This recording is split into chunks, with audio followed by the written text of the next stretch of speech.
Mani sir അപൂർവമായ റെക്കോർഡുള്ളൊരു രാഷ്ട്രീയ നേതാവാണ്.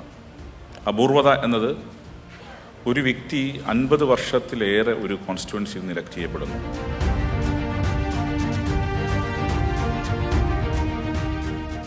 യഥാർത്ഥത്തിലെ മാണി സാറിനെ കുറിച്ച് ഓർക്കുമ്പോഴേ നമുക്കറിയാം, കേരളത്തിൽ ഏറ്റവും കൂടുതൽ ബഡ്ജറ്റ് അവതരിപ്പിച്ച ആളാണ്. ഒരുപക്ഷെ നമ്മുടെ സഭയുടെ ചരിത്രത്തിൽ മാത്രമല്ല, ഒരു ധനകാര്യമന്ത്രിയും ഇതുവരെ ഇത്രത്തോളം ബഡ്ജറ്റുകൾ ഒരു നിയമസഭയിൽ അവതരിപ്പിച്ച ചരിത്രം ഉണ്ടായിട്ടില്ല. എന്താണ് ബഡ്ജറ്റ്, എങ്ങനെ ബഡ്ജറ്റ് അവതരിപ്പിക്കണം എന്നതിനെക്കുറിച്ചുള്ള ഒരു രേഖ ആ പുസ്തക രൂപത്തിൽ ലഭിച്ചത് പുതിയ തലമുറയ്ക്ക് വലിയൊരു അനുഗ്രഹമാണ്. രാഷ്ട്രീയ കേരളത്തിൻ്റെ പാഠപുസ്തകം എന്നാണ് മാണി സാറിനെ പലരും വിശേഷിപ്പിക്കാറുള്ളത്. ആ പാഠപുസ്തകം എങ്ങനെയെന്ന് മനസ്സിലാക്കാൻ ബഹുമാനപ്പെട്ട സ്പീക്കർ സൂചിപ്പിച്ചതുപോലെ വരും തലമുറകൾക്ക് ഈ സമാഹാരത്തിലൂടെ അവസരം ലഭിക്കുകയാണ്. 13 ബഡ്ജറ്റുകൾ അവതരിപ്പിച്ച് കാലയവനികൾക്കുള്ളിൽ മറഞ്ഞ മഹാരഥനായ മാണി സാറിൻ്റെ ജ്വലിക്കുന്ന ഓർമ്മകൾ നിറഞ്ഞ ഈ ശങ്കരനാരായണൻ തമ്പി ഹാളിൽ വെച്ച് നടന്ന പ്രകാശന ചടങ്ങ് ഒരു ചരിത്രമാണ്.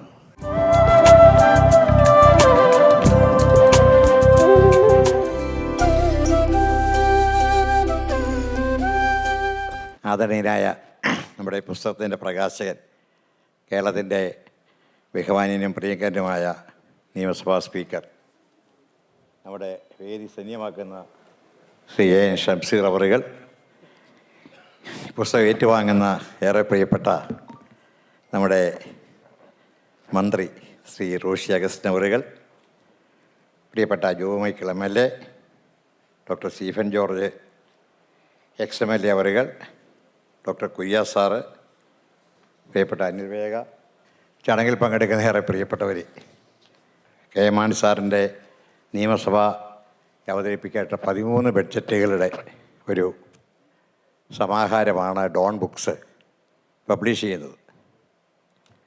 യഥാർത്ഥത്തിലെ മാണി സാറിനെ കുറിച്ച് ഓർക്കുമ്പോൾ നമുക്കറിയാം, കേരളത്തിൽ ഏറ്റവും കൂടുതൽ ബഡ്ജറ്റ് അവതരിപ്പിച്ച ആളാണ്. കേരളത്തിലാകെ അവതരിപ്പിച്ച 76 ബഡ്ജറ്റുകളിൽ ഇന്നുവരെ കഴിഞ്ഞ ദിവസം വരെ അവതരിപ്പിച്ച ബഡ്ജറ്റുകളിൽ 13 ബഡ്ജറ്റുകളാണ് മാണി സാർ അവതരിപ്പിച്ചത്. ഈ ബഡ്ജറ്റുകൾ കേവലമായ വരവ് ചെലവ് കണക്കുകൾക്കപ്പുറത്ത് യഥാർത്ഥത്തിൽ ഒരു നാടിൻ്റെ വികസനത്തെയും കാഴ്ചപ്പാടുകളെയും നയരൂപീകരണത്തെയൊക്കെ അത് അറിയിക്കുന്ന ഏറ്റവും പ്രധാനപ്പെട്ട രേഖയാണ് എന്നുള്ള കാര്യത്തിൽ കേരളത്തിന് കാണിച്ചു കൊടുത്തതിൽ വളരെ പ്രധാനപ്പെട്ട പങ്ക് നിർവഹിച്ച ഒരാളാണ്. ഒരുപാട് മാറ്റങ്ങളെ ബഡ്ജറ്റിലുണ്ടാക്കിയ ഒരാൾ. ഒരുപക്ഷെ ഇന്നത്തെ ഫിനാൻസ് ബില്ലെന്ന് പറയുന്ന ആശയം തന്നെ മാണി സാറിൻ്റെ ആശയമാണ്. അപ്പം അങ്ങനെയുള്ള മഹത്തരമായ ഒരു വലിയ പാരമ്പര്യത്തിൻ്റെ ഭാഗമായി കേരളത്തിൻ്റെ രാഷ്ട്രീയ ഭൂമികയിൽ നിറഞ്ഞു നിന്ന മാണി സാറിൻ്റെ പുസ്തക പ്രകാശത്തിൻ്റെ വേളയിൽ ഈ പുസ്തകം നമുക്ക് പ്രകാശനം ചെയ്യുന്നത് ഏറെ ആദരണീയനായ ഈ പുസ്തകോത്സവ പരിപാടികൾക്കെല്ലാം നേതൃത്വം നൽകുന്ന ഏറെ ബഹുമാനപ്പെട്ട കേരളത്തിൻ്റെ നിയമസഭാ സ്പീക്കർ ശ്രീ എൻ ഷംസീർ അവറുകളാണ്. അദ്ദേഹത്തെ സ്നേഹപൂർവ്വം ബഹുമാനപൂർവ്വം ചടങ്ങിലേക്ക് സ്വാഗതം ചെയ്യും. മാണി സാറിൻ്റെ പ്രിയപ്പെട്ട ശിഷ്യനും കേരളത്തിൻ്റെ ജലസേന വകുപ്പ് മന്ത്രിയായ റോഷി അഗസ്റ്റിൻ, ശ്രീ റോഷി അഗസ്റ്റിനാണ് ഈ ഏറ്റുവാങ്ങാൻ ഏറ്റവും അനുയോജ്യനായ ഒരാൾ. മാണി സാറിനോടൊപ്പം വളരെ ചെറുപ്പം മുതൽ തന്നെ രാഷ്ട്രീയ പ്രവർത്തനം ആരംഭിച്ച റോഷി അഗസ്റ്റിൻ കേരള കോൺഗ്രസിൻ്റെ അനിശ്ചിതനായ നേതാക്കന്മാരിൽ ഒരാളാണ്. അദ്ദേഹത്തെ സ്നേഹപൂർവ്വം സ്വാഗതം ചെയ്യും. പ്രിയപ്പെട്ട ജോ മൈക്കിൾ MLA സ്വാഗതം ചെയ്യുന്നു. പാർട്ടിയുടെ സംസ്ഥാന general secretary doctor Stephen George XMLA സ്വാഗതം ചെയ്യുന്നു. മാണി സാറിനെക്കുറിച്ച് ഏറെ ആഴത്തിൽ പഠിക്കുകയും കേരള കോൺഗ്രസ് പാർട്ടിയുടെ ഒരു അതിൻ്റെ ചരിത്രം ഇപ്പോൾ രചിച്ചുകൊണ്ടിരിക്കുന്ന നമ്മുടെ പ്രിയപ്പെട്ട ഡോക്ടർ കുര്യാസ് കുമ്പളശ്ശേരി സാറിനെ ഏറെ സ്നേഹപൂർവ്വം സ്വാഗതം ചെയ്യുന്നു.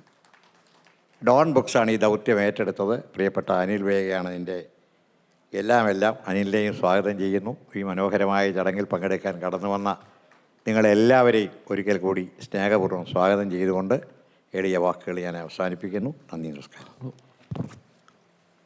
പുസ്തകം പ്രകാശനം ചെയ്യുന്നതിലേക്കായി ആദരണീയനായ നിയമസഭാ സ്പീക്കർ ശ്രീ എൻ ഷംസീർ സാറിനെയും പുസ്തകം ഏറ്റുവാങ്ങുന്നതിലേക്കായി ബഹുമാനപ്പെട്ട ജലവിഭവ വകുപ്പ് മന്ത്രി ശ്രീ റോഷി അഗസ്റ്റിൻ സാറിനെയും ക്ഷണിക്കുന്നു.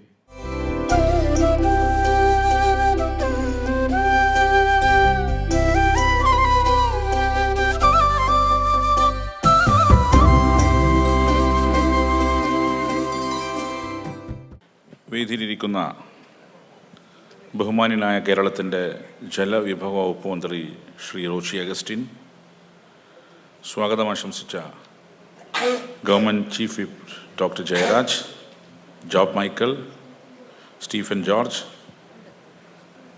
കുര്യാസ് കുമ്പളക്കുഴി, മറ്റ് വേദിയിലും സദസ്സിലുമുള്ള ബഹുമാന്യരെ, പ്രിയപ്പെട്ട സഹോദരി സഹോദരന്മാരെ,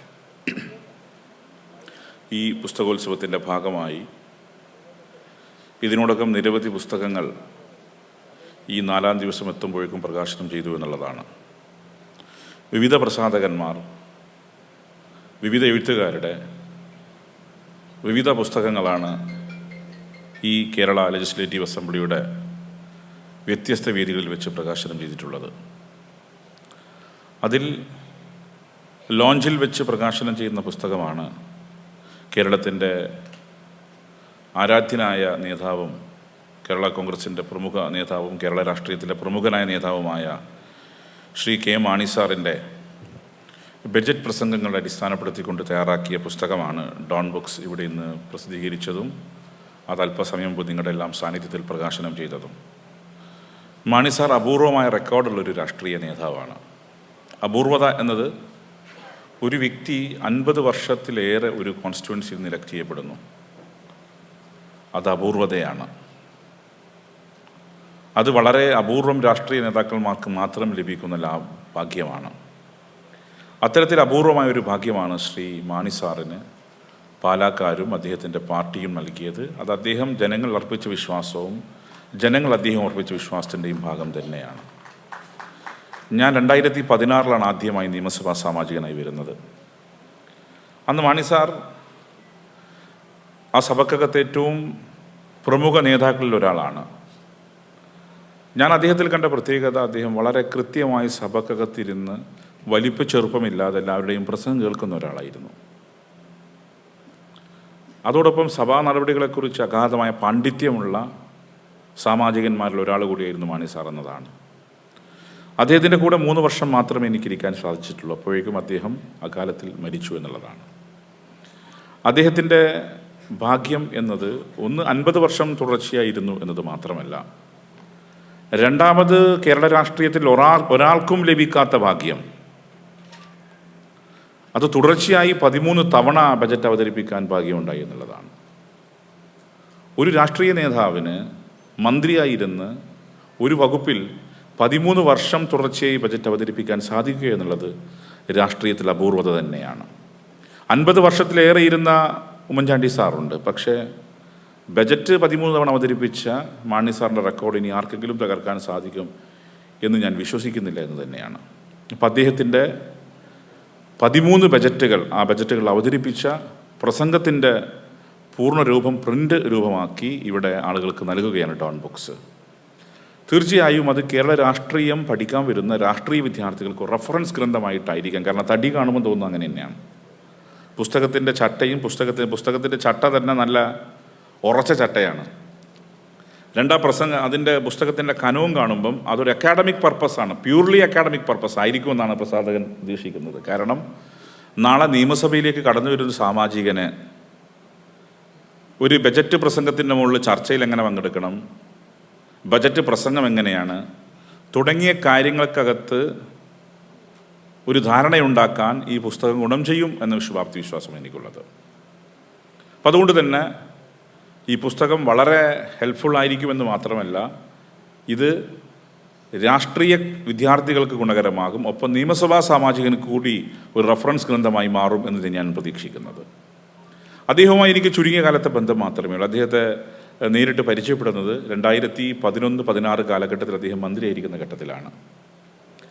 അന്ന് അദ്ദേഹം നിയമം കൂടി ചെയ്ത വകുപ്പ് മന്ത്രി കൂടിയായിരുന്നു. അദ്ദേഹത്തിൻ്റെ ഞാൻ പഠിച്ച ക്യാമ്പസിൽ, പാലയാട് യൂണിവേഴ്സിറ്റി ക്യാമ്പസിൽ ലീഗൽ സ്റ്റഡീസിൻ്റെ ഒരു പുതിയ കെട്ടിടം, സ്കൂൾ ഓഫ് ലീഗൽ സ്റ്റഡീസിൻ്റെ ഒരു പുതിയ കെട്ടിടം നിർമ്മിച്ചപ്പം അതിൻ്റെ ഉദ്ഘാടന ചടങ്ങിൽ പങ്കെടുക്കാൻ എത്തിയപ്പോഴാണ് അദ്ദേഹത്തെ ഞാൻ ആദ്യമായി പരിചയപ്പെടുന്നത്.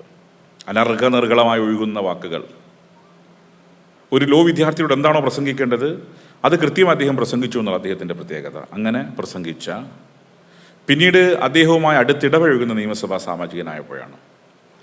അതിലും നിയമനിർമ്മാണവുമായി ബന്ധപ്പെട്ട കാര്യം, നിയമനിർമ്മാണം, അഭിഭാഷക ക്ഷേമനിധി ബില്ലിലെ ഒരു പുതിയ നിയമം, അവരുടെ ക്ഷേമനിധി ആനുകൂല്യം വർദ്ധിപ്പിക്കുന്നതുമായി ബന്ധപ്പെട്ട നിയമം അന്നത്തെ നിയമമന്ത്രി ശ്രീ കെ ബാലൻ പൈലറ്റ് ചെയ്തു.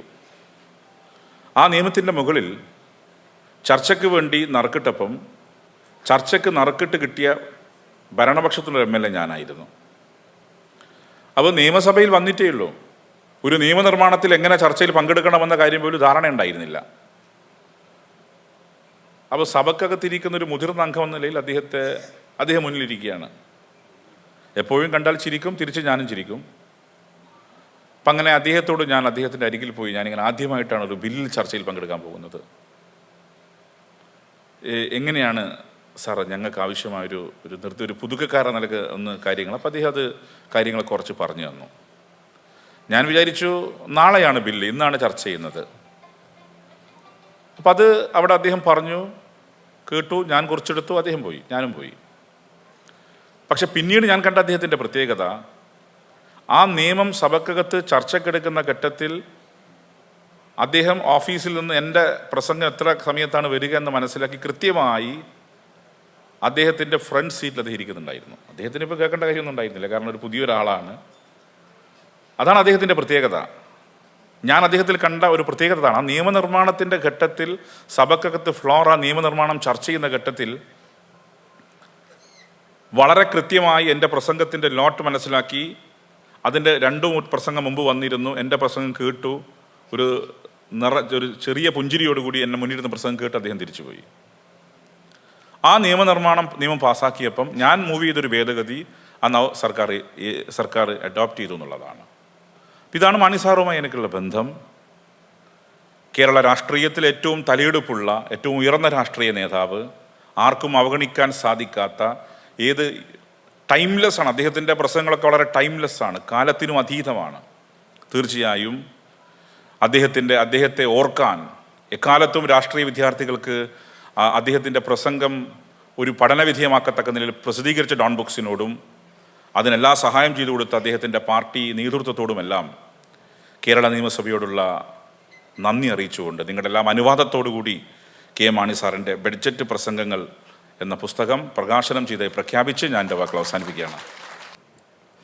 ഏറ്റവും ബഹുമാന്യനായ നിയമസഭാ speaker Shri AN Shamseer, government chief whip professor Jayaraj, MLA പ്രിയപ്പെട്ട ശ്രീ ജോ മൈക്കിൾ, പ്രിയപ്പെട്ട ശ്രീ സ്റ്റീഫൻ ജോർജ് ex-MLA, സ്നേഹം നിറഞ്ഞ ഡോക്ടർ കുര്യാസ് കുമ്പളക്കുഴി, പ്രിയപ്പെട്ട ശ്രീ അനിൽ വേഗ, ബഹുമാന്യരെ സ്നേഹിതരെ, വളരെ സംതൃപ്തിയുള്ള ഒരു നിമിഷമാണ്. കെ മാണി സാറിൻ്റെ നിയമസഭാ പ്രസംഗങ്ങൾ, അതിനേക്കാൾ ഉപരിയാണ് അദ്ദേഹത്തിൻ്റെ ബഡ്ജറ്റുകൾ. ആ ബഡ്ജറ്റുകൾ ഒരുമിച്ചൊരു പുസ്തകമായി മാറുന്നു. ഡോൺ ബുക്സിനെ പ്രത്യേകമായിട്ട് അഭിനന്ദിക്കുന്നു. ഇതൊരു ചരിത്ര രേഖയാണ്.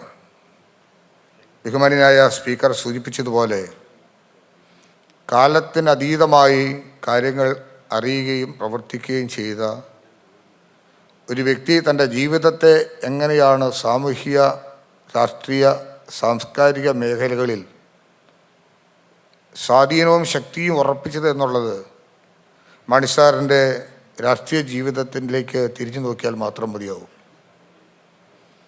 ഒരുപക്ഷെ നമ്മുടെ സഭയുടെ ചരിത്രത്തിൽ മാത്രമല്ല, ഇന്ത്യ രാജ്യത്ത് ഒരു ധനകാര്യമന്ത്രിയും ഇതുവരെ ഇത്രത്തോളം ബഡ്ജറ്റുകൾ ഒരു നിയമസഭയിൽ അവതരിപ്പിച്ച ചരിത്രം ഉണ്ടായിട്ടില്ല. 13 ബഡ്ജറ്റുകൾ അവതരിപ്പിക്കുമ്പോൾ ഏതാണ്ട് 7 മുഖ്യമന്ത്രിമാർ അവരോടൊപ്പം ഗവൺമെൻറ്റിൽ പങ്കാളിത്തം വഹിച്ചുകൊണ്ടാണ് ഈ ബഡ്ജറ്റുകളൊക്കെ തന്നെ അവതരിപ്പിക്കാനായിട്ട് സാധിച്ചത്. അപ്പം നയങ്ങളുടെയും സമീപനങ്ങളുടെയും എല്ലാം വിഷയമുണ്ടാവും. പക്ഷെ അത് കാലോചിതമായ മാറ്റത്തിന് അനുസൃതമായി രൂപാന്തരപ്പെടുത്താൻ അദ്ദേഹത്തിന് കഴിഞ്ഞിരുന്നു. ഓരോ ബജറ്റുകളും സാധാരണക്കാരെയും പാവപ്പെട്ടവരെയും സംരക്ഷിക്കാൻ ഉതകുന്നൊരു കവചം തീർത്തുകൊണ്ടായിരുന്നു. വരവ് ചെലവ് കണക്ക് മാത്രം പറയുന്ന ഒരു ഡോക്യുമെൻ്റ് ആയിരുന്നില്ല. എല്ലാ വകുപ്പിനും ഇത്ര കോടി എന്നെല്ലാം കണക്കുകൾ മാത്രം സമർത്ഥിച്ച് മിച്ചം കമ്മി പറഞ്ഞ് സ്റ്റേറ്റ്മെൻറ്റ് വെച്ച് പാസ്സാക്കിയെടുക്കുന്ന ഒരു രേഖയാക്കി മാറ്റാതെ സംസ്ഥാന ഭരണത്തിലുണ്ടാകുന്ന മാറ്റങ്ങളെ എത്രത്തോളം ഊഷ്മളമായി ജനങ്ങൾക്ക് കൊടുക്കാൻ കഴിയും എന്ന് ചിന്തിപ്പിക്കാൻ കഴിയുന്ന വിധത്തിലുള്ള ഒരു വലിയ എക്സസൈസ് ആയിരുന്നു ആ ബഡ്ജറ്റിലൂടെ എല്ലാം കാണാൻ നമുക്ക് കഴിഞ്ഞത്. സഭയുടെ പ്രവർത്തനങ്ങളിലോ അദ്ദേഹത്തിൻ്റെ ഇടപെടലുകളാണ് പ്രാധാന്യം. ആധാരം കൊണ്ടും ശക്തി കൊണ്ടും ശബ്ദം കൊണ്ടും അദ്ദേഹം എണീറ്റ് നിൽക്കുമ്പോൾ തന്നെ ഭരണ പ്രതിപക്ഷ അംഗങ്ങൾ എന്താണ് പറയുന്നതെന്ന് കാതോർത്ത് നിൽക്കുന്നത് കാണാൻ കഴിഞ്ഞിട്ടുണ്ട്. മാത്രമല്ല, ബില്ലുകളിലും ചട്ടങ്ങളിലും എല്ലാം സഭയിൽ ചർച്ച നടക്കുമ്പോൾ റൂൾ ബുക്ക് തുറന്നു നോക്കാതെ തന്നെ കൃത്യതയോടുകൂടി കാര്യങ്ങൾ പറയുന്നത് നിയമസഭയുടെ സ്പീക്കർമാർ തന്നെ കാതോർത്തിരുന്ന് ശ്രദ്ധിക്കുന്നത് ഞാൻ ശ്രദ്ധിച്ചിട്ടുണ്ട്. ഒരിക്കലും തമാശയ്ക്കാണെങ്കിലും പറഞ്ഞിട്ടുണ്ട്, ഈ ശക്രാംഗങ്ങൾ ഏറ്റവും കൂടുതൽ കടപ്പെട്ടിരിക്കുന്നത് മാണിസാറിനോടെന്ന് പറഞ്ഞു. കാര്യം ഈ പുസ്തകം സഭയെ കൊണ്ടുവരികയും തുറന്നു വെക്കുകയും ചെയ്യുന്നത് അദ്ദേഹം മാത്രമേ ഉള്ളൂ. അപ്പോൾ ഈ തുറന്നു നോക്കിയിട്ട് പറയുമല്ലോ. അപ്പോൾ ഇത് വായിച്ച് കേൾക്കുന്ന ആളിത് ഒന്ന് ഒബ്ജക്റ്റ് ചെയ്യണമെങ്കിൽ ഇതിന് റെഫർ ചെയ്യണം. വലിയ വലിയ ബുദ്ധിമുട്ടുകളാണ് അവൻ രൂപപ്പെടുന്നത്. പറയുന്ന കാര്യങ്ങൾ സ്ഥായിയായി സ്ഥിരീകരിക്കാൻ ഏത് വഴിക്ക് യാത്ര ചെയ്യും. അത് അദ്ദേഹത്തിൻ്റെ ഒരു നർമ്മകുലിസ്ഥിതിയും കൂടി അതിനകത്ത് കാണാൻ കഴിയും. അഡീഷണാലിറ്റിയൊക്കെ എത്രയോ കാലഘട്ടം ഓടി. അദ്ദേഹം പറഞ്ഞല്ലോ, അതിൻ്റെ ഇമ്പ്രഷനെല്ലാം കൃത്യമായിട്ട് മനസ്സിലായി, അതിന് പ്രത്യേകിച്ച് പറയാനില്ല, കാര്യം മനസ്സിലായല്ലോ എന്നുള്ളതായി നില. പിന്നീട് എന്തെല്ലാം റെഫറൻസുകളും പ്രശ്നങ്ങളും എല്ലാം ഉണ്ടായി. അങ്ങനെയൊക്കെയുള്ള ധാരാളം വിഷയങ്ങളെ സ്വാഭാവികമായി നിൽക്കുന്ന ആൾക്കാർക്ക് ഗ്രാഹ്യതയോട് കൂടി യോജിക്കാൻ കഴിയത്തക്ക വിധത്തിൽ തൻ്റെ പ്രസ്ഥാനത്തെയും കെട്ടിപ്പിടിക്കാൻ അദ്ദേഹം താല്പര്യം കാണിച്ചു. ദാർശനികതയുടെ സ്വഭാവത്തിൽ തൻ്റെ രാഷ്ട്രീയ ആദർശം, ദർശനം അധ്വാനവർഗ സിദ്ധാന്തത്തിലൂടെയാണ് അദ്ദേഹം പ്രസിദ്ധീകരിച്ചത്. സാധാരണക്കാരും പാവപ്പെട്ടവനും തൊഴിലെടുക്കുന്നവനും തൊഴിലുടമയും തമ്മിലുള്ള വ്യത്യാസത്തെ തമ്മിൽ എത്രത്തോളമാണ് ലഘൂകരിച്ചു കൊണ്ടുവന്നത്. അപ്പോൾ ആ നിലയിലൊക്കെയുള്ള ധാരാളം കാര്യങ്ങൾ ഈ കാലഘട്ടത്തിൽ ചെയ്തു തീർക്കാൻ കഴിഞ്ഞ നൂറ്റാണ്ടിലേറെ ചെറിയൊരു കാലഘട്ടമല്ലല്ലോ സഭയുടെ ചരിത്രത്തിൽ തന്നെ. ആ കാലഘട്ടത്തിലെല്ലാം അദ്ദേഹത്തിന് വിസ്മയകരമായിട്ടുള്ള മാറ്റങ്ങളാണ് കാണാൻ കഴിഞ്ഞത്. അപ്പം സഭയെ ഏറ്റവും കൂടുതൽ പ്രകമ്പനം കൊള്ളിച്ച ധാരാളം പ്രസംഗങ്ങൾ, വിസ്മയിപ്പിച്ച ചരിത്ര സംഭവങ്ങൾ ഇനി ഡോൺ ബുക്സ് പ്രസാദനം ചെയ്യുന്ന പ്രസിദ്ധീകരിക്കുന്ന ഈ ബുക്കിലൂടെ സാധാരണക്കാർക്ക് വായിച്ചറിയാൻ കഴിയുന്നു എന്നുള്ളതാണ് ഇതിൻ്റെ മറ്റൊരു പ്രത്യേകത. നമ്മുടെ നിയമസഭാ സെക്രട്ടേറിയറ്റിൻ്റെ 4ാമത് പുസ്തകോത്സവമാണിത്. ബഹുമാന്യനായ നിയമസഭാ സ്പീക്കറെ പ്രത്യേകമായി അഭിനന്ദിക്കേണ്ടിയിരിക്കുന്നു. ഇതൊരു ചരിത്രം തന്നെയാണ്. വന്നിറങ്ങുമ്പോൾ തന്നെ അറിയാമല്ലോ, ലക്ഷക്കണക്കിനല്ലേ കുട്ടികൾ വന്നു പോകുന്നത്. അവരുടെ സഭയെക്കുറിച്ച് പഠിക്കുന്നു, സഭാ നടപടികളെക്കുറിച്ച് കാണുന്നു. ഈ പുസ്തകോത്സവത്തിൻ്റെ ഭാഗമായി വന്ന് പങ്കെടുക്കുമ്പോൾ നമ്മുടെ നിയമസഭയെക്കുറിച്ചിട്ടും നടപടിയെക്കുറിച്ചുമൊക്കെ അവർ അറിയാതെ അറിയുകയാണ്. അത് നമുക്ക് നൽകുന്ന വലിയൊരു ഉത്തേജനമുണ്ട്. ഭരണപരമായിട്ടും നിയമപരമായിട്ടുമൊക്കെ നമ്മുടെ നടപടിക്രമങ്ങളെക്കുറിച്ചും ഗവൺമെൻറ്റിൻ്റെ ചിന്തകളെക്കുറിച്ചും പ്രവർത്തനങ്ങളെക്കുറിച്ചൊക്കെ അവർക്ക് നന്നേ ചെറുപ്പത്തിൽ അറിയാൻ കഴിയുന്ന സ്ഥിതി രൂപാന്തരപ്പെട്ടു വരുന്നു എന്നുള്ളതാണ് പ്രധാനപ്പെട്ടൊരു കാര്യം. അതുപോലെ തന്നെ പ്രധാനപ്പെട്ട പല കാര്യങ്ങളും സാറിനെ സംബന്ധിച്ച് ഓർക്കുമ്പോൾ അതൊക്കെ വലിയ വിലപിടിപ്പുള്ളതായിട്ടാണ് ഞാൻ ഓർക്കുന്നത്. എന്നെ സംബന്ധിച്ച് ഇവിടെ ജയരാജ് സൂചിപ്പിച്ചതുപോലെ നന്നേ ചെറുപ്പം മുതലുള്ള ആഴമായ ബന്ധം ഞാൻ ഓർക്കുന്നു. എൻ്റെ ഓർമ്മകളിൽ 7 വയസ്സുള്ള സമയത്താണ് എൻ്റെ വീടിൻ്റെ മുമ്പിലൂടെ തുറന്ന ജീപ്പിൽ ആഭ്യന്തരമന്ത്രിയാണ് ഇങ്ങനെ കടന്നു വരുമ്പോൾ എൻ്റെ പാർട്ടിയുടെ വാർഡ് പ്രസിഡൻറ്റ് എന്നെ ഇങ്ങനെ പൊക്കി ഒരു മാല ഇടിക്കുന്നതിലൊക്കെ ഞാൻ ഓർക്കുന്നുണ്ട്. അന്ന് തൊട്ട് ആകർഷ്ടനായി തീർന്നു എന്ന് പറഞ്ഞാൽ വസ്തുതാപരമായിരിക്കാം. പിന്നീട് ആ വഴി വരുമ്പോൾ വീട്ടിൽ കയറും. ചില മീറ്റിങ്ങും കമ്മിറ്റിയൊക്കെ വഴിസൈഡിലായതുകൊണ്ട് എൻ്റെ വീട്ടിൽ വെച്ച് കൂടും. കണ്ടും കേട്ടും പഠിച്ചും സ്കൂൾ ജീവിത കാലഘട്ടം മുതൽ തുടർന്ന് വന്ന ആഴമേറിയൊരു ബന്ധം. നിയമസഭയിലേക്ക് എത്തുന്നതിന് മുമ്പാണ് ധാരാളം കാര്യങ്ങൾ, അതൊന്നും ഇവിടെ സംസാരിക്കാനായിട്ട് സമയം കിട്ടുന്നില്ല. പക്ഷേ സഭയിൽ എത്തിക്കഴിയുന്നതിന് മുമ്പ് അദ്ദേഹത്തിൻ്റെ രാഷ്ട്രീയ വിഷൻ ഞാൻ എപ്പോഴും എൻ്റെ മനസ്സിൽ ഓർക്കും. ഒരു കേരള യാത്ര നടത്തി വരിക, AK ആൻ്റണിയുടെ നേതൃത്വത്തിലുള്ള യാത്ര വരിക. പാലായിക്കൂടി ഇങ്ങനെ നടന്നു വരുമ്പം ഒരാളെ വിട്ട് എന്നെ വിളിപ്പിച്ചു. അപ്പോൾ ഞാൻ ജാതിയൊക്കെ ഇങ്ങനെ നയിച്ച് നിൽക്കുക. ഇപ്പോൾ മുഖ്യമന്ത്രിയായ പ്രതിപക്ഷ നേതാവ് ശ്രീ എ കെ ആന്റണിയോട് ചോദിച്ചു, ഇവനെ അറിയുമെന്ന് ചോദിച്ചു. ഇപ്പം പെട്ടെന്ന് അങ്ങനെ ഒരു നില ഉണ്ടാവണമെന്നില്ലല്ലോ. അതിനൊരു 2 ആഴ്ച മുമ്പാണ് അട്ടക്കുളങ്ങര ജയിലിൽ നിന്ന് സമരത്തിൽ പങ്കെടുത്ത് ജയിലിലായി ഞങ്ങളെല്ലാം പുറത്തിറക്കി ഈ ടൗണിൽ കൂടെ പ്രകടനമൊക്കെ വെച്ച് പോയതാണെങ്കിൽ പോലും അപ്പോൾ ഒരു കാര്യം നോട്ട് ചെയ്തു, ഇവൻ നമ്മുടെ കൂടെ അടുത്ത തവണ സഭയിലുണ്ടായിരിക്കും എന്ന് പറഞ്ഞ് അദ്ദേഹത്തിൻ്റെ വ്യാഖ്യാനം ഓർക്കുന്നു. നിയമസഭാ തെരഞ്ഞെടുപ്പ് പ്രഖ്യാപിച്ചിട്ടില്ല, സീറ്റുകൾ പ്രഖ്യാപിച്ചിട്ടില്ല. ആ നിലയിലൊക്കെ അദ്ദേഹത്തിൻ്റെ ഒരു നിലപാടുകൾ വ്യക്തമാക്കുന്നത് എത്രയോ അടുപ്പമുള്ളൊരു സ്നേഹത്തിൽ ആഴത്തിലായിരുന്നു ഞങ്ങളുടെയൊക്കെ വളർച്ച. അപ്പോൾ ആ രാഷ്ട്രീയമായ വളർച്ചയിൽ കേരള കോൺഗ്രസിൻ്റെ സമീപനത്തിലും ഒരുപക്ഷെ അദ്ദേഹത്തിൻ്റെ കളരിയിൽ ജനിച്ച കുഞ്ഞുങ്ങളാണ് രാഷ്ട്രീയ വളർച്ചയിൽ ഈ വേദിയിലുള്ള MLA-മാരും ഈ പൊതുപ്രവർത്തകരായി നിൽക്കുന്ന ആൾക്കാർ ഞങ്ങളെല്ലാം. അതുകൊണ്ട് തന്നെ അതിന് വലിയൊരു സന്തോഷമുണ്ട് സാറിൻ്റെ വാക്കുകൾ കേൾക്കുമ്പോൾ. നിയമസഭയിലേക്ക് തിരഞ്ഞെടുക്കപ്പെടുന്ന MLA-മാർക്ക് ക്ലാസ്സുകൾ കൊടുക്കാനായിട്ട് മുതിർന്ന നേതാക്കന്മാരും ഭരണാധികാരികളൊക്കെ വരും. ഒരു സംശയമില്ല, ഒരു ക്ലാസ് മാണിസാറിൻ്റെ ആണ്. എത്രയോ ശ്രദ്ധിച്ചാണ് സഭാപ്രവർത്തനങ്ങളെക്കുറിച്ച് അദ്ദേഹം പറയുന്ന കാര്യങ്ങളെല്ലാം ഗ്രഹിക്കുന്നത്. ഞാനും ഇപ്പോൾ ഇവിടെ ഇരിക്കുന്ന സ്റ്റീഫൻ ജോർജും ഞങ്ങൾ ഒരുമിച്ച് 2001 ആദ്യം അസംബ്ലി വരുന്നൊരു ഘട്ടം ഞാൻ ഓർക്കുന്നു. ജയരാജ് പിന്നീട് വന്ന ആളെന്ന് ജയരാജിനെ കൂടെ ഓർക്കുമ്പോൾ പാർട്ടി കമ്മിറ്റിക്ക് വിളിച്ചു കിട്ടുമ്പോൾ അദ്ദേഹം പറയും, നിങ്ങളെ പ്രത്യേകമായി ശ്രദ്ധിക്കേണ്ടൊരു കാര്യം, ഈ സ്വാഭാവികമായി നിങ്ങളെ സമീപിക്കാൻ ബുദ്ധിമുട്ട് വരുന്ന കുറച്ച് ആൾക്കാർ കാണും.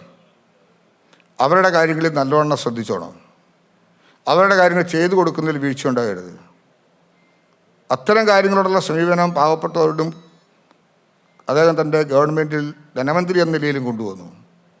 അനൗൺസ്മെൻറ്റുകളേക്കാൾ ഉപരിയായി മാനുഷികമായ ബുദ്ധിമുട്ടുകൾക്ക് പരിഹാരം കണ്ടെത്താൻ ശ്രമിച്ചു. കാരുണ്യ പദ്ധതി അതിൻ്റെ ഏറ്റവും ഉദാത്തമായൊരു മാതൃകയാണ്. അക്കാട്ടത്തിലൊക്കെ ഒരു വൃക്കരോഗിയാകുക, കരൾ രോഗം വരിക, ക്യാൻസർ രോഗം വരിക എന്നൊക്കെ പറഞ്ഞാൽ ഒരു തലം കഴിഞ്ഞ് താഴേക്ക് വരുന്ന ആൾക്കാർക്ക് പിന്നെ ചികിത്സയ്ക്ക് മാർഗമുണ്ടോ എന്ന് പോലും സംശയിച്ച് ഒരു പാലിയേറ്റീവ് കെയറിലേക്ക് പോകേണ്ടി വരുന്ന സ്ഥിതിയിലേക്ക് നാളുകൾ തന്നെ ജീവിക്കുന്നൊരു ഘട്ടമായിരുന്നു എന്നുള്ളതിനകത്ത് ആർക്കും സംശയമില്ല. പക്ഷെ പിന്നീട് എന്താ കണ്ടത്? വൃക്ക ഹൃദയ സംബന്ധമായ രോഗങ്ങളുണ്ടായാൽ ആശുപത്രി കൊണ്ട് എത്തിച്ചാൽ മാത്രം മതി, സൗജന്യമായ ചികിത്സ കിട്ടാൻ സർക്കാരിൻ്റെ പണം ഉപയോഗിക്കാതെ ലോട്ടറിയിലൂടെ സമ്പാദിക്കുന്ന പണം ഉപയോഗിച്ച് എത്രയോ ആയിരക്കണക്കിന് ആൾക്കാർക്ക് കേരളത്തിൽ അത് രൂപാന്തരപ്പെടുത്തിയെടുക്കാൻ കഴിഞ്ഞു. അങ്ങനെയുള്ള ധാരാളം മാറ്റങ്ങൾ സാറിന് അങ്ങനെയെല്ലാം ഓർക്കാൻ കഴിഞ്ഞതിൽ വലിയ സന്തോഷമുണ്ട്. നിയമസഭയ്ക്കകത്ത് പ്രതിപക്ഷമെല്ലാം ഇരച്ചു കയറി നിൽക്കുമ്പോൾ ഞാൻ ഓർക്കുന്നു, നല്ല പുഞ്ചിരിയാർന്ന് നിന്നുകൊണ്ട് എൻ്റെ പൊന്നുമക്കളെ, പ്രിയ മക്കളെ, ഇതൊന്ന് കേട്ടെ എന്നെല്ലാം പറഞ്ഞ് അവരുടെ കൂടെ ശ്രദ്ധ വിളിച്ചു വരുത്തി അവരെ കൂടെ സമന്വയിപ്പിച്ചു കൊണ്ടുവന്ന് നടത്തിയിട്ടുള്ള അദ്ദേഹത്തിൻ്റെ ആ നർമ്മത്തിൽ കലർന്ന പെരുമാറ്റവും രീതിയുമെല്ലാം പ്രത്യേകത ആർജിച്ചതായിരുന്നു. അത് ബഡ്ജറ്റിലെല്ലാം ദർശിക്കാൻ കഴിയും. അവിടെ ഇതൊരു ആധികാരിക രേഖയായി, ഒരു ചരിത്ര രേഖയായി മാറുന്നു എന്നുള്ളത് വലിയ സന്തോഷമുണ്ട്, വലിയ അഭിമാനമുണ്ട്. ഇവിടെ കുര്യാസ് കുമ്പളക്കുഴി സാറിനെ പോലെ മാണി സാറിനെക്കുറിച്ച് നല്ലവണ്ണം പഠിച്ച് ഗ്രാഹ്യതയോടുകൂടി ചെറുപ്രായം മുതൽ ഞങ്ങളൊക്കെ അദ്ദേഹത്തിൻ്റെ രാഷ്ട്രീയ ക്ലാസ്സുകൾ കേട്ട് വളർന്നവരാണെന്ന് പറയുമ്പോൾ വലിയ സന്തോഷം എനിക്ക് തോന്നുക. എൻ്റെ വാക്കുകളെ ഞാൻ പ്രസംഗിക്കട്ടെ. ബഹുമാനായ നിയമസഭാ സ്പീക്കർ പ്രിയപ്പെട്ട CN ശംഷീർ, അദ്ദേഹത്തെ പ്രത്യേകമായി ഞാനും അഭിനന്ദിക്കുന്നു. അദ്ദേഹത്തിൻ്റെ ഒരു പ്രവർത്തന മികവും കാഴ്ചപ്പാടുമാണ് ഇന്ന് കേരളത്തിൽ ഇങ്ങനെ പൊതുവെ ഒരു അവസരത്തിന് രൂപം നൽകാനായിട്ട് സാധിച്ചത്. അത് തീർച്ചയായിട്ടും നമ്മുടെ നിയമസഭയ്ക്ക് ഒരു വലിയ മുതൽക്കൂട്ടാകും. ഇത്രയും ആൾക്കാരുടെ പങ്കാളിത്തം ഉറപ്പുവരുത്താനും 10,000-കണക്കിന് ലക്ഷക്കണക്കിന് ആൾക്കാരിലേക്ക് പുതിയ ആശയങ്ങൾ എത്തിക്കുന്നതിനും കുട്ടികളിൽ വലിയ സ്വാധീനം ചെലുത്താനും ഒക്കെ സാധിച്ച ഈ പുസ്തകോത്സവത്തിന് ആശംസകൾ കൂടി നേർന്നുകൊണ്ട് ഈ പുസ്തകം പ്രകാശനം ചെയ്യുമ്പോൾ അത് ഏറ്റുവാങ്ങാൻ എനിക്ക് അവസരം കിട്ടിയതിൽ എനിക്ക് വലിയ സന്തോഷമുണ്ട്. ഒരിക്കൽ കൂടി സാറിനെ ഓർത്ത് അദ്ദേഹത്തെ നമിച്ചുകൊണ്ട് ഞാൻ ഈ പുസ്തകം ഏറ്റുവാങ്ങുന്നു. എല്ലാവിധമായ ആശംസകളും ഈ പുസ്തകത്തിന് നേർന്നുകൊണ്ട് എൻ്റെ വാക്ക് സംഗ്രഹിക്കട്ടെ. നന്ദി. ആശംസകൾ അർപ്പിച്ചുകൊണ്ട് ഡോക്ടർ സ്റ്റീഫൻ ജോർജ് XMLA സംസാരിക്കുന്നു. ബഹുമാനായ പുസ്തക പ്രകാശനം നിർവഹിച്ച കേരള നിയമസഭയുടെ ബഹുമാനായ സ്പീക്കർ ശ്രീ AN ഷംസീർ,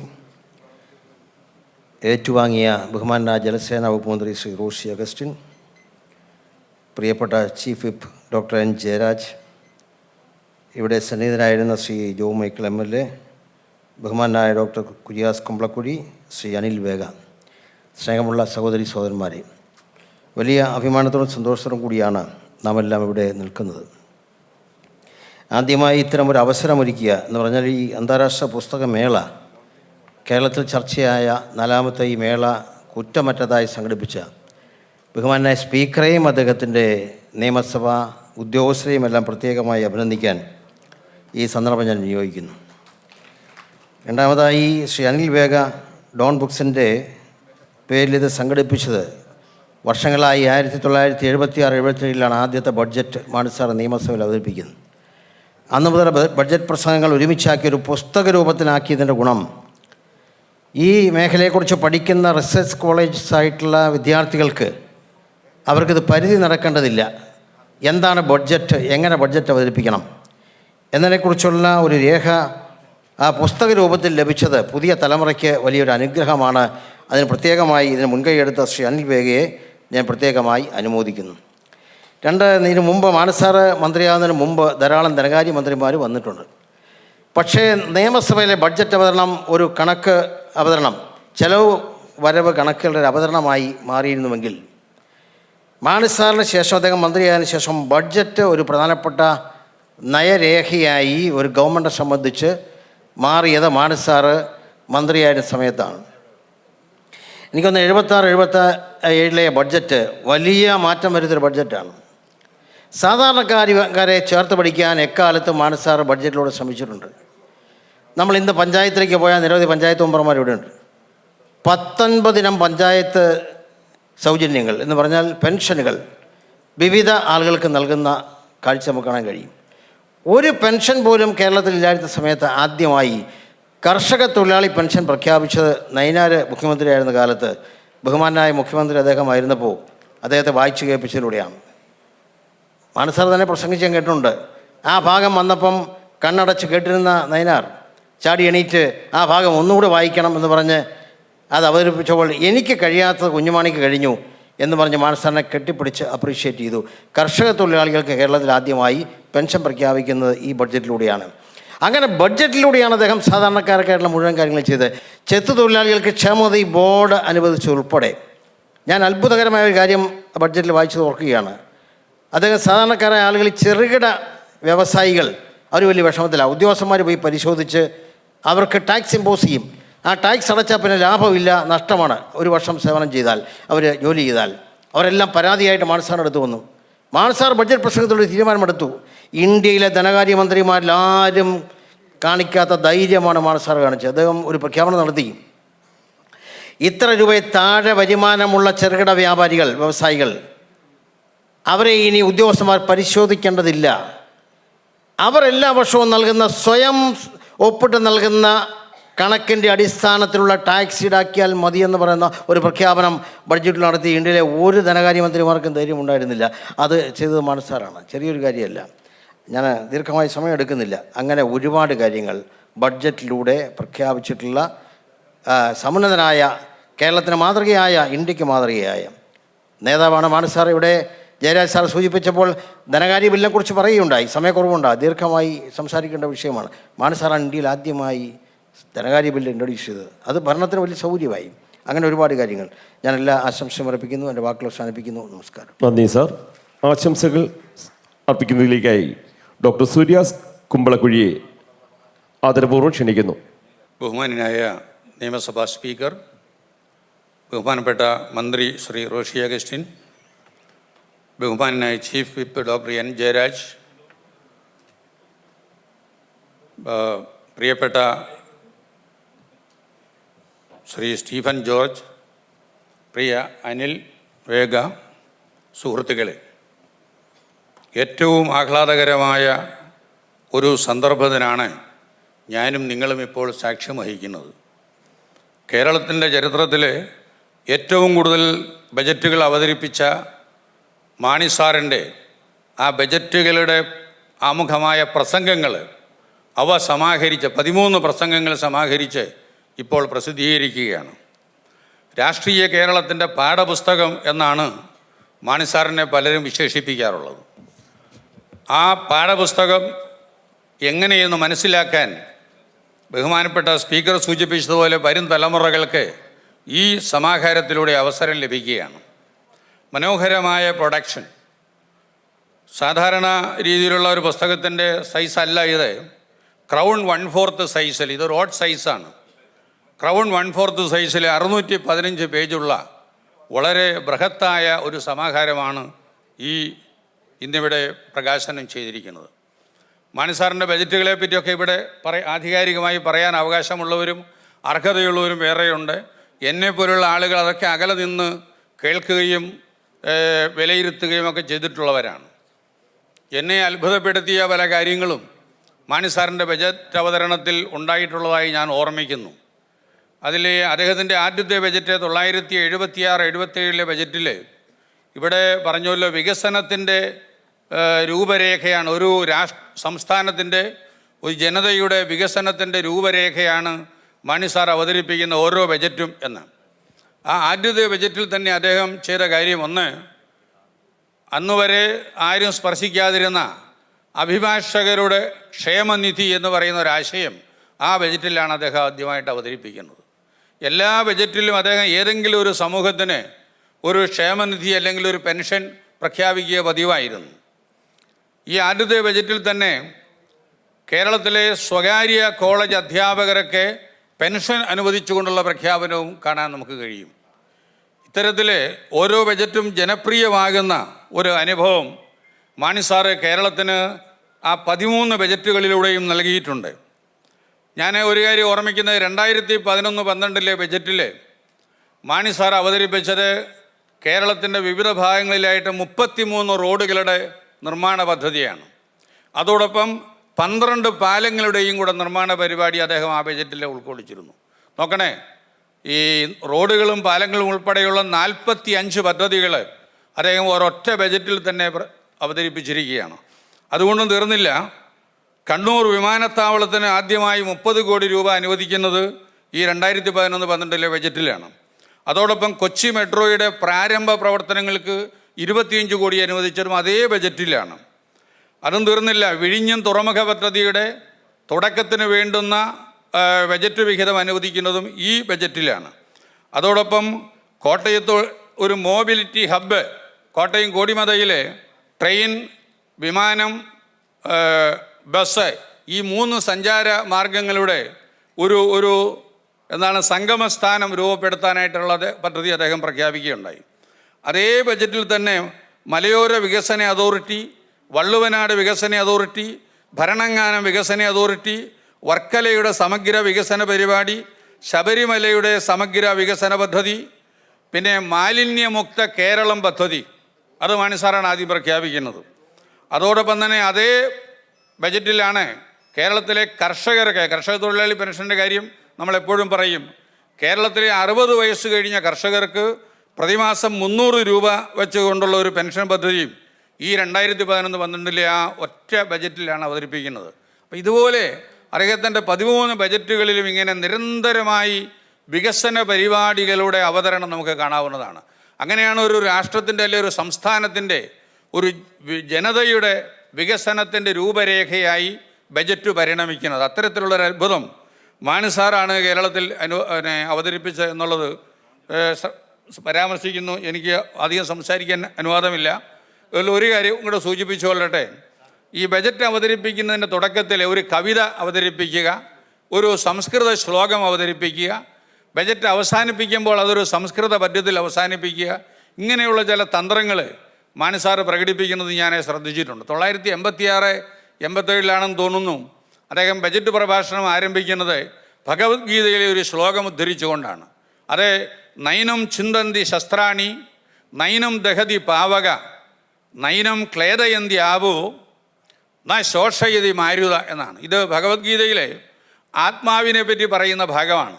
ശരീരത്തിന് ഉണ്ടാകുന്ന ആ പീഡനങ്ങളൊന്നും ആത്മാവിനുണ്ടാവുകയില്ല എന്ന് ഭഗവാൻ കൃഷ്ണൻ അർജുനന് ഉപദേശിച്ചു കൊടുക്കുകയാണ്.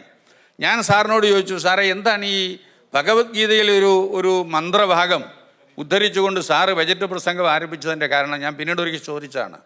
അപ്പോൾ ഞാൻ പറഞ്ഞു, ഇത് ഗീതയിൽ ആത്മാവിനെ പറ്റി പറയുന്ന ഭാഗമാണല്ലോ. അപ്പോൾ സാറ് പറഞ്ഞു, അത് തന്നെയാണ് ഞാൻ ഉദ്ദേശിച്ചത്. ആത്മാവിനെ ഈ ഇത്തരത്തിൽ ഒന്നിനും പീഡിപ്പിക്കാൻ സാധ്യമല്ല. ഞാൻ അവതരിപ്പിക്കുന്ന ഈ ബജറ്റ് കേരളത്തിൻ്റെ ആത്മാവാണ്, അതിനെ ആർക്കും പീഡിപ്പിക്കാൻ സാധ്യമല്ല എന്നാണ്. അപ്പോൾ അത്തരത്തിൽ വളരെ അർത്ഥവത്തായ നമ്മുടെ ഇതിഹാസ പുരാണങ്ങളിലെ ഭാഗങ്ങൾ കണ്ടെത്തി ഈ ബജറ്റ് പ്രഭാഷണത്തിൽ ഉൾച്ചേർത്ത് ആ ബജറ്റ് പ്രസംഗത്തിൻ്റെ ഗൗരവം വർദ്ധിപ്പിക്കുക എന്നുള്ള ഒരു തന്ത്രം മാണി സാറാണ് ഇവിടെ സ്വീകരിച്ച് കണ്ടിട്ടുള്ളത്.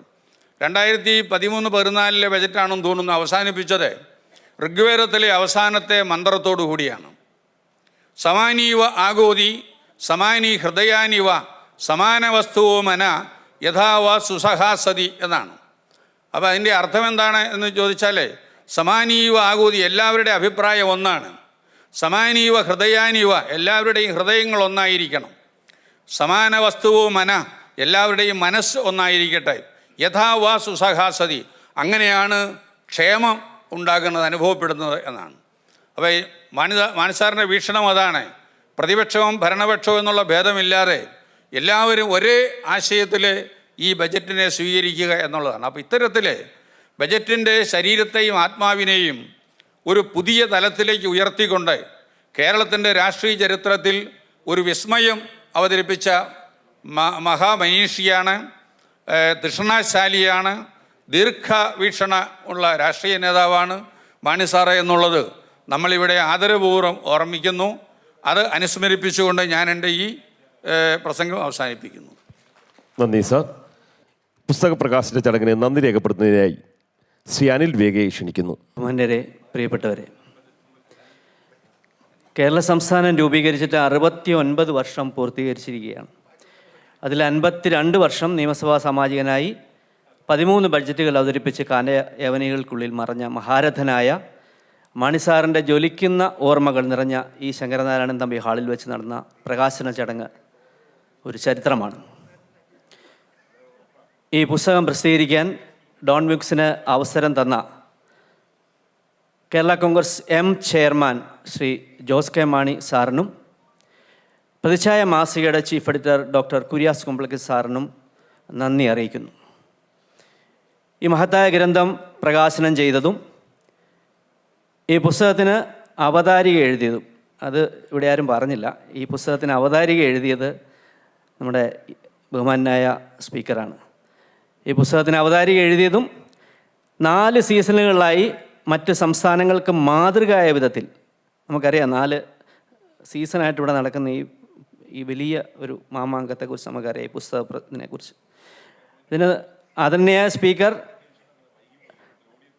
ശ്രീ AN ഷംസീർ അവറുകളാണ് ഇതിനെല്ലാം നേതൃത്വം കൊടുക്കുന്നത്. നമുക്കറിയാം അദ്ദേഹത്തെ ഏറെ ആദരപൂർവ്വം. അതുപോലെ തന്നെ ഞങ്ങൾ ചെറിയ സമാന്തര പ്രസാധകർക്കൊക്കെ വലിയ അവസരങ്ങളാണ് ഇത് വന്നത്, ചെറിയ കാര്യമല്ല. അതിങ്ങനെ വേദി പറയാതെ അവസരം കിട്ടിയപ്പം പറയാതിരിക്കുന്നതല്ല. കാരണം നിയമസഭ ഇതിൽ നടന്ന ഈ 4 സീസണിൽ നടന്ന ഈ ഇപ്പോൾ 4ാമത്തെ സീസണിൽ നടക്കുന്ന ഈ പുസ്തകമേളയാണ് ഇതുവരെ നമ്മളിപ്പോൾ മറ്റ് സ്ഥലങ്ങളിലൊക്കെ ആണെങ്കിലും ഈ നറുക്കുകൾ അങ്ങനെയുള്ള സംവിധാനങ്ങളൊന്നുമില്ല. പക്ഷെ ബഹുമാനപ്പെട്ട സ്പീക്കർ ആ രീതിയിലുള്ള ഒരു ഇത് നടത്തിക്കൊണ്ട് എല്ലാവർക്കും ഒരുപോലെ സ്പേസ് കിട്ടി. നറുക്കിൽ കിട്ടിയവർക്കൊക്കെ, ഭാഗ്യം കിട്ടിയവർക്കൊക്കെ മുമ്പിൽ കിട്ടി, ഭാഗ്യം കുറഞ്ഞവർക്കൊക്കെ പുറകോട്ട് പോയി. അല്ലാതെ മുന്തിയ ആൾ എന്നുള്ള രീതിയിലുള്ള ഒരു പരിഗണനയും കൊടുത്തില്ല. അതുപോലെ എല്ലാവർക്കും ചർച്ചയ്ക്ക് അവസരം കിട്ടി, എല്ലാവർക്കും പുസ്തകം പ്രകാശിപ്പിക്കാൻ അവസരം കിട്ടി. സാധാരണ ഈ മറ്റ് ലിറ്റററി ഫെസ്റ്റിവലിലൊക്കെ ഞങ്ങളെപ്പോലെയുള്ള പ്രസാധകർ കാഴ്ചക്കാരായിട്ട് പൈസ കൊടുത്ത് കയറുന്ന ഒരു ഘട്ടത്തിൽ ഇവിടെ ഞങ്ങൾക്ക് നിന്ന് സംസാരിക്കാനുള്ള വേദി ഉണ്ടാക്കിയത് ഈ ഒരു ജനകീയ മാതൃകയാണെന്നുള്ള കാര്യത്തിൽ യാതൊരു സംശയവുമില്ല. അതൊരു വലിയ കാര്യമാണ്. ബഹുമാനായ സ്പീക്കറെ, ഈ വേദിയിൽ വെച്ച് തന്നെ ഞങ്ങളുടെ പ്രസാധകരുടെ ഒരു വലിയ സ്നേഹം അദ്ദേഹത്തോട് പറയാൻ ആഗ്രഹിക്കുകയാണ്. ഈ പുസ്തകം ഏറ്റുവാങ്ങിയത് പ്രിയങ്കരനായ റോഷി സാറാണ്. അദ്ദേഹത്തെക്കുറിച്ച് പറഞ്ഞ് അദ്ദേഹം ഈ മാണി സാറുമായിട്ടുള്ള ബന്ധമൊക്കെ പറഞ്ഞു, ബാദി സാറുമായിട്ടുള്ള ഏറ്റവും കൂടുതൽ ആത്മബന്ധമുള്ള കാര്യം പറഞ്ഞു. അപ്പോൾ തീർച്ചയായിട്ടും ഈ പുസ്തകം ഏറ്റുവാങ്ങാൻ സർവാത്മ യോഗ്യനായ റോഷി സാറിനെ അദ്ദേഹത്തോടുള്ള ഹൃദയംഗമായ ജോൺ ബുക്സിൻ്റെ നന്ദി അറിയിക്കുന്നു.